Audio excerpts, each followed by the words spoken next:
Siapakah Dajjal? Dajjal ini lahir di Samirah dan dia diberi nama Samiri karena lahir di Samirah. Nah, kenapa disebut Samiri? Karena lahir di Samirah. Dia lahir 100 tahun sebelum Nabi Musa diutus. Dan Allah Subhanahu wa taala memberikan kelebihan kepadanya. Pertama, dia diberikan umur panjang. Ya, yang zara umru ila yabisa, ila akhir zaman. Ya, dia ditangguhkan ajalnya sampai akhir zaman. Yang kedua, dia memiliki kecerdasan di atas akal jenius rata-rata umat manusia. Jadi sejenius apapun umat manusia yang normal, dia 60 tahun di atasnya.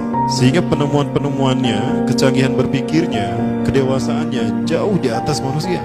Rata-rata manusia normal. Yang ketiga, dia memiliki kemampuan sihir yang luar biasa. Apapun sihir yang selama ini kita saksikan, tidak ada yang mampu mengalahkan sihir dia. Sehingga saking luar biasa sihir yang dia miliki, seolah-olah orang mengenalnya selevel dengan Tuhan. Karena apapun yang semestinya menjadi perbuatan Tuhan, Dajjal bisa melakukannya. Ini saking hebatnya sihir Dajjal.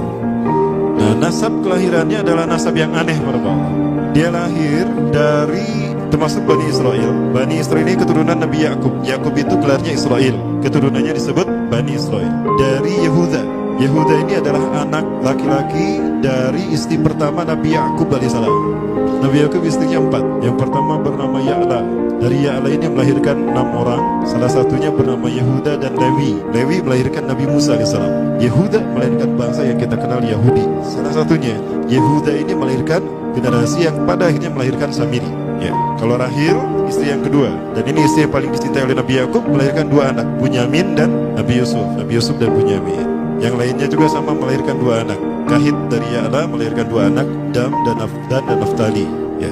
Anak tertua dari Nabi Yakub dari istri pertama bernama Raubin. Nah, dari Yehuda inilah lahir Samiri. Nah, ayah dan ibunya, kakek dan nenek Samiri ini adalah para penyembah berhala. Karena Samirah saat itu terkenal penyembah berhala. Ayahnya ini lahir dari proses perzinahan adik dan kakak, incest. Adik dan kakak berzina, lahir ayahnya. Adik dan kakak berzina, lahir ibunya. Jadi ayah dan ibunya ini lahir dari proses yang haram.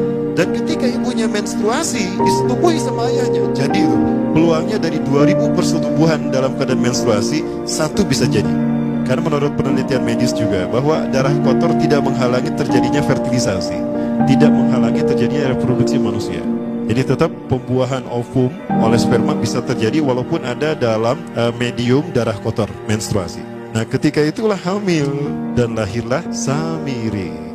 Rasulullah SAW menyebutkan dalam Musnad Imam Ahmad, ayah dan ibu Dajjal ini melewati perkawinannya selama 30 tahun tanpa melahirkan seorang anak pun. Dan di tahun ke-30 pernikahannya melahirkan Dajjal, melahirkan Samiri. Kelahirannya ini akan menjadi petaka bagi kedua orang tuanya.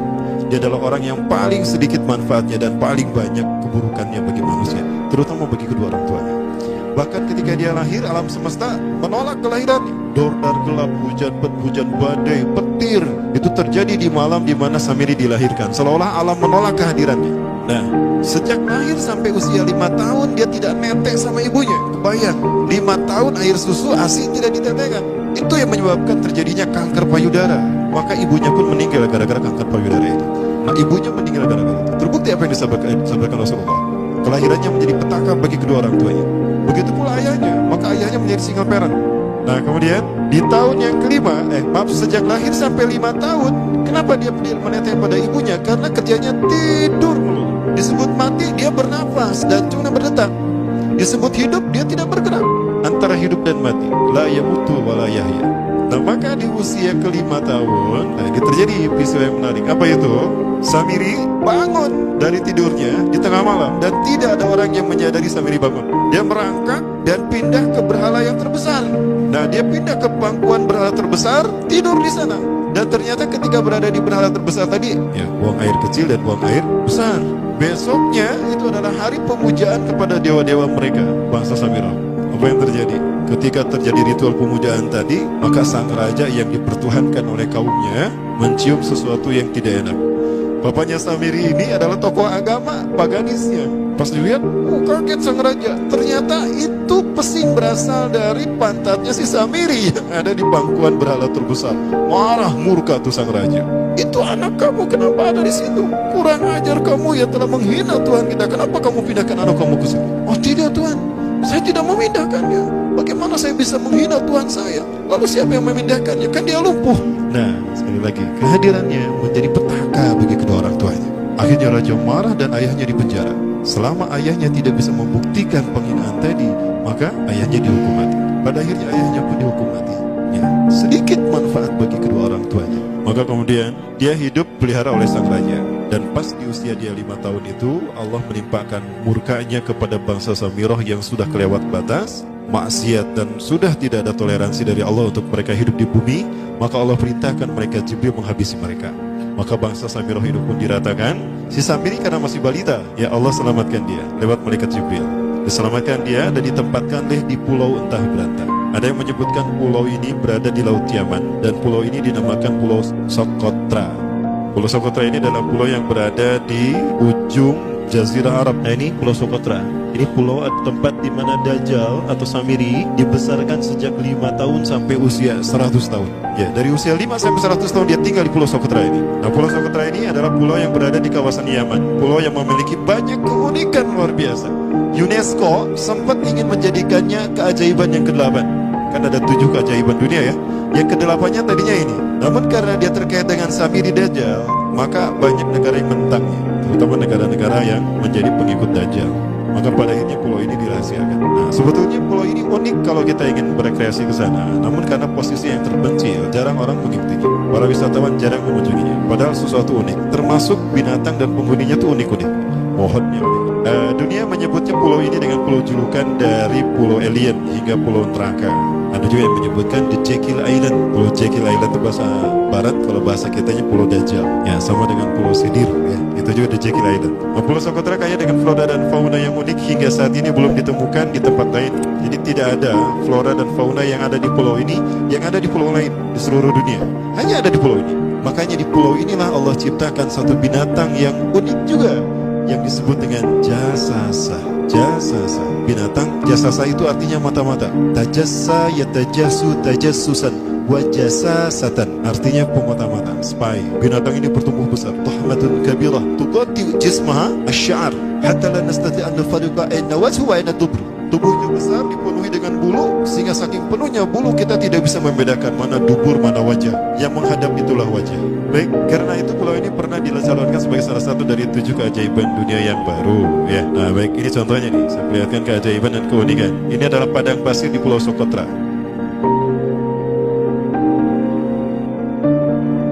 Ini burung, salah satu jenis burung yang bisa kita jumpai di Socotra. Dan ini kepiting unik, kepiting Pulau Socotra. Aneh ya, kepitingnya seperti itu. Ini laba-laba langka di Socotra, mirip tarantula.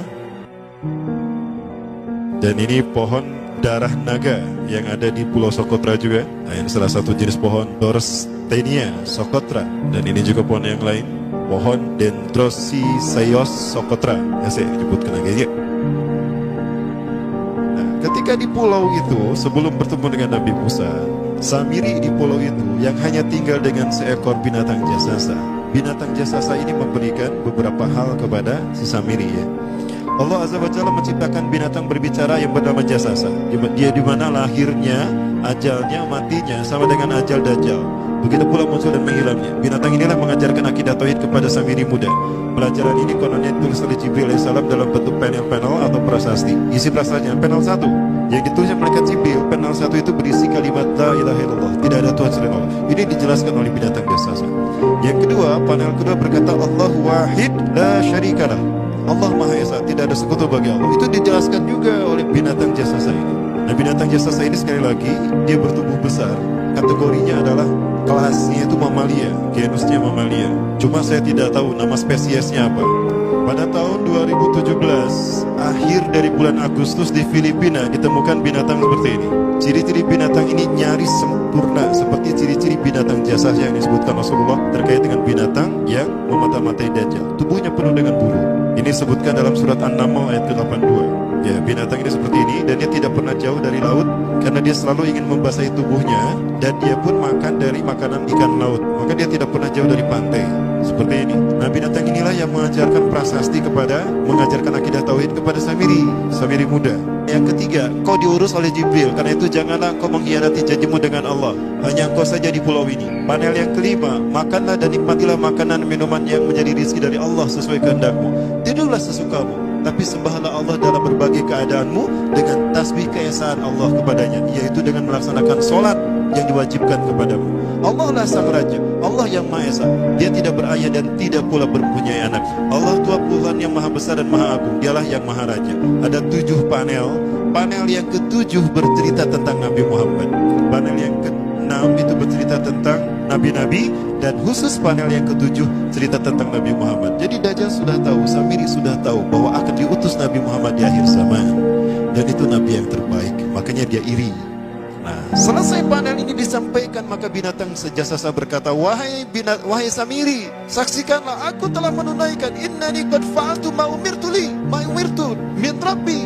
Demi Allah, saksikan aku sudah menunaikan apa yang diperintahkan padaku, kata binatang jasasa.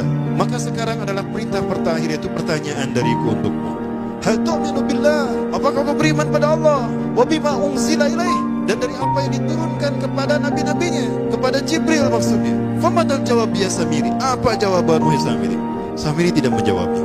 Lama ditunggu-tunggu, Samiri tidak menjawabnya, sehingga binatang ini pun pergi dengan cerita yang membuat Samiri ini pekak telinganya. 2 kali lagi datang lagi kembali kepada Samiri dan berkata binatang jasasa, ya Samiri, famadal jawab, hal tu'minu billah, in tu'minu billah fatakunu mu'minan ajaba imanika ila yaumil qiyamah. Jika kau beriman kepada Allah, maka sungguh kau akan menjadi mukmin yang menakjubkan imannya. Inna ajalaka ukhirat ila akhir zaman. Sesungguhnya ajalmu ditangguhkan sampai akhir zaman. Jika kau beriman pada Allah, kau akan menjadi mukmin yang menakjubkan. Fa in lam tu'min billah, tapi jika kau tidak beriman kepada Allah, wa bima unzila ilaih, dan apapun yang diturunkan pada Jibril, innaka minal mal'unina ila yaumil qiyamah, dan kau terkutuk sampai hari kiamat nanti. Tidak juga dijawab. Pergi lagi binatang jasasa tadi sambil memekikan suara yang keras. Yang ketiga kali yang terakhir dia bertanya kembali. Dan apa jawaban Samiri? Hei jasasa binatang buruk rupa, lihat di pulau ini tidak ada siapapun kecuali engkau dan aku. Dan yakinilah kalau panel ini bukan tentang Allah yang di langit sana, tapi yang disebut Allah itu saya. Hei jasasa, akulah Allah itu. Oh, dia menceritakan cerita yang makin keras, sampai si Samiri pun menutup kedua telinganya. Sejak saat itulah binatang itu pergi dan berkata, innaka dajjal, innaka dajjal, innaka dajjal. Engkau adalah pendusta, engkau adalah pendusta, pendusta, sampai hilang suaranya. Di saat itulah Samiri mendapatkan gelar Dajjal. Jadi siapa nama asli Dajjal? Samiri. Dajjal artinya Al-Kazab, pendusta, bukan singkatan kadek. Baik, nah sejak saat itulah Samiri keluar dari pulau itu, dan dia sudah menyandang gelar Dajjal, pendusta, karena dia mengaku Tuhan.